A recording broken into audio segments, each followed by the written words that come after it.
Welcome to the National Baseball Hall of Fame and Museum in Cooperstown, New York.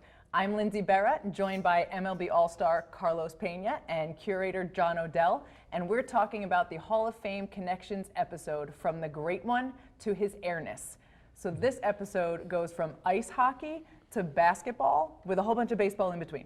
That's right. It's exactly how we're doing it. And it starts off with ice hockey, with the great one with Wayne Gretzky, because he is the guy who bought the card that really took baseball cards out of the baseball card community and into the broader world. And I've got one. Wow. I'm going to show you. So a hockey player did this. So while you're putting your gloves on, I'm going to tell you, Wayne Gretzky has the ability to elevate a lot of things into new situations because he assisted on a couple of goals that I scored. I'm a middling hockey player, and I was playing in a fantasy camp one time, and he was on my team, and he was threading passes across the crease, and I was parked back door and just was plunking him into the empty net because he basically juked the goalie out of his pads.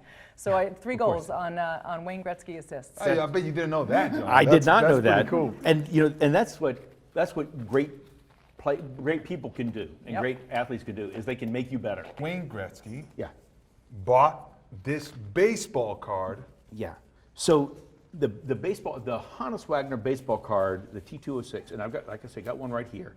Now, he bought that? This is not the one that he bought. This is one of 2 that we have in our collection. It's so teeny. But it's a tiny little thing. But what happened was they started putting them out, and Hannes Wagner said, wait. It's just like today. You didn't contact me, and we don't have a contract for you to put these out, and I'm not going to give you permission. And so he made them pull all the ones back, and we know of about 60 of them today. We've got 2. This is not the one that Wayne Gretzky bought, but Wayne Gretzky really is the guy. I wish I could, but I'm just going to hold it right here. How much are those worth? So these are 7 figures every single time, even in the worst condition now. It's really amazing how, for baseball card collectors, when you've got like a thumbtack in the middle, that's just like, now it's not worth it. It's just not authentic. But it's like, it's still terrific. I got my gloves on. I know. I'm sorry, dude. It is funny. Sorry, dude. Do you sign baseball cards? I do, yeah. Because I remember my grandfather always asking people, are you sure you want me to sign it? Because, it's writing on it. Like he was afraid it was going to devalue the guy's card. Right. So he didn't think. No. It brings the value up. The emotional value maybe, but maybe not the real value in the real baseball card Yogi market. Berra can write all over any card I give him, yeah, for sure.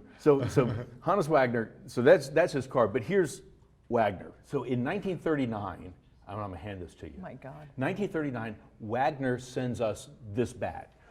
So how do you start up a baseball museum? You write letters to all the great ones, and you say, we're starting up a baseball museum. Can you donate something? And everything we have here is donated to the Hall of Fame. Lindsay, hold on to that and see what you're talking about. Okay, first of all, it is way lighter than I thought it was going to be when I saw how thick it was. Yeah. That I was like, this is going to be worse than the Babe Ruth bat, but you it's know not. what, though? You know what? Like, I wonder, how heavy is it? So this is a 42 ounce. So it's 2 ounces heavier than the Babe Ruth. No, but it How about feels that? Do you lighter know why? because the handle's yes, thicker. there you go. It's Look at not. that. Yeah. So, I could but put out Is a this little even blunt with legal this right thing. now? I mean, this is all great question. barrel. No, it It's is. all barrel. You can't I tell want to which bet end. all barrel. That way, no one jams me. Right? Yeah. You hit So a ball long up as here, it's it's- gone. So long as it's one piece of wood, that's the main thing. It's got to be a single. You can't cut and laminate wood, and as long as it's one big piece of wood and round all the way around. So for a while they were cutting off one side so that you could bunt easier. No kidding. This was for a year was legal to have a flat-sided bat. But so long as it's round and a single piece and not too big, there's a maximum size and a minimum size for the handle, which this one exceeds the minimum size for the handle. Yeah, I would say so. What happened right here? Ball at the end? That's a great question. I don't even know. So when we got this, Hannes Wagner sent a letter back. So our letter to him said, we are building this museum. Will you send us some of your old equipment for it? And he says, when I get back to my house, I'll look through my closets and attic, and I'll send you something. And this is part of what he sent. But that's back in 1939. Again, all donations to the Hall of Fame. So we don't buy anything. We used to do it because it was just old equipment. Nobody was buying and selling this. And now we couldn't afford it. And so we just capitalize on, hey, Hall of Fame, share your history with So cool. But they And so don't they do. always send you like a story about the bat. He just sends you the bat. Part of my job as a curator is to find out all those stories. So if something just comes in and we don't have much information about it, we'll go back to the donor and say, tell us more about this. In this case, we'd say, Mr. Wagner, tell us about this old bat, which has no markings on it whatsoever. There's no Spalding on it. There's no Louisville Slugger on it. It's just a big honking. Did he make his own bat? He did, right? Really. He cut It down a looks like he tree. did, yeah. You know, Cut down a tree in the back of your house and then grab it and swing it. That's right. That's yeah. what it is. I know. It's really amazing, isn't it? So Hannes Wagner was signed by a guy named Ed Barrow. So Ed Barrow used to be a minor league owner, and then he signed him over to his minor league team, and Hannes Wagner then goes on and becomes famous. But Ed Barrow became famous too because he's the guy who switched Babe Ruth from the pitcher to the outfield, and then went over to the Yankees right after Babe Ruth went, and took all sorts of players from the Red Sox with him. Oh man! you don't And do made that. started the Yankees on their the very first dynasty that they had, and he had one of his best things though was that he brought along a scout named Paul Critchell, and Scout Critchell found Lou Gehrig and a bunch of other guys, including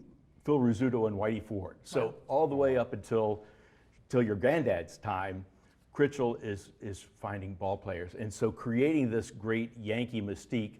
And at the same time, Critchell, who had been a scout with the Red Sox, and Barrow, who had been the manager with the Red Sox, took all of this over to the Yankees. Now, all of these guys would I have been see with the what's Red going on. Sox otherwise. This is why those Red Sox fans were so angry for That so is long. exactly- Yes, it's very understandable. So all this thing would have gone to Boston instead of New York, but it didn't. But so there's the beginnings of this clash between Huge rivalry. huge rivalry. Coulda, woulda, shoulda. These are Phil Rizzuto's spikes. So I'm gonna let you. He was a tiny person. Did he have tiny feet? They're Yeah. not huge, you know. Yeah, I would say so. Pretty little feet. And the same kind of same sort of What old year are style these? spikes. Gee whiz, I don't even Probably know. That's a great 52, question. 53-ish maybe, right? Yeah. I would guess. One of the things about spikes is that they just didn't change. And so you can't look at them and go, oh, with baseball bats, you can look at the brands and say, oh, look, it changed from this year to this year to this year. But the spikes, they just Yeah, always stay all remember the same. thing, no protection at all. Like you get a ball off your foot, it's over. It's also just so cool seeing like the layers of the leather sole and like the nail heads that are in here. Like this was made like a dress shoe Yep. as opposed to like a molded sole athletic shoe that we have nowadays. So it's like playing in your wingtips. Yeah, seriously. You could put a pair of jeans in this and go out to For church sure. if you wanted to. Yeah, pointy toe, very stylish. You'd slide on the wooden floor with the Don't spikes. scratch the marble. So let's look at a couple more shoes that are just a little bit newer. So Oh yeah. these are some important Red Sox cleats right there. So Yeah. these, you see the KALS. Yeah. These are Kurt Schilling's shoes from 2004. Yeah, strike out Lou Gehrig's disease. Strike right out. here. That's It's right. but nowadays, players have the opportunity to express themselves a lot with the Players Weekend. They got the custom shoes, the jerseys with the nickname in the back. Yeah. This is kind of like the beginning of it. With the silver Sharpie. Yes. That's right. By the way, I love that he doesn't bother to clean the dirt out before he gives them to you. Oh, no, and you guys don't care. It's just here, Well, it's my and dirty shoes. we want to keep it in there. So when it comes to us, it's like that's part of how that helps tell the story of the shoe. It's like it's got real dirt in it. It's got real dirt from this game, from this moment, and sometimes it will also tell you the grass stains and the dirt helps identify this. Now this with the KALS, you know what it is, but the part of what we do at the as curators is go back and confirm that these artifacts are what they're supposed to be. And so we go back and we watch the digital tape and say, hey, yeah, here we go. Here's this mark on the jersey. Here's this mark on the cap.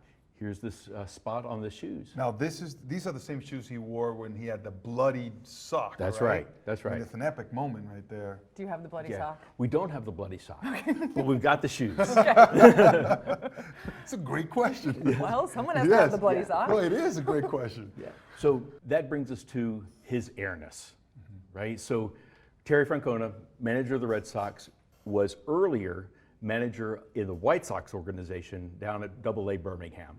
And one of his players was none other than Michael Jordan. And this is a bat from Jordan's career. There we go.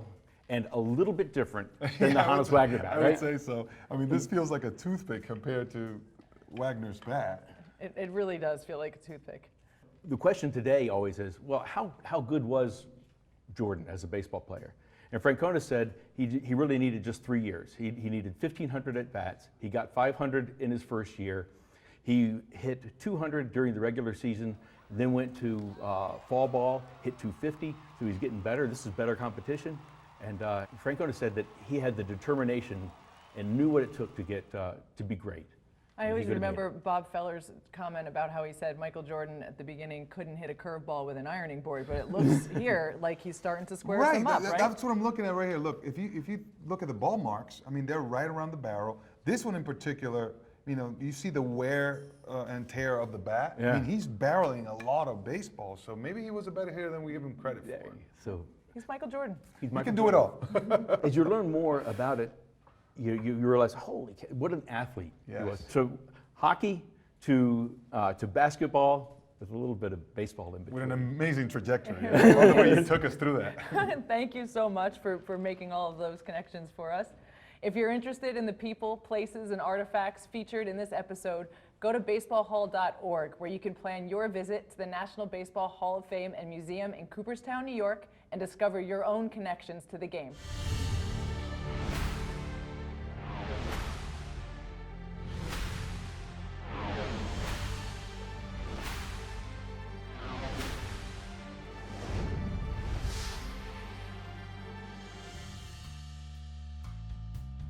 Thanks for watching. For more incredible stories, check out our Hall of Fame Connection series. And don't forget to subscribe. Plaque!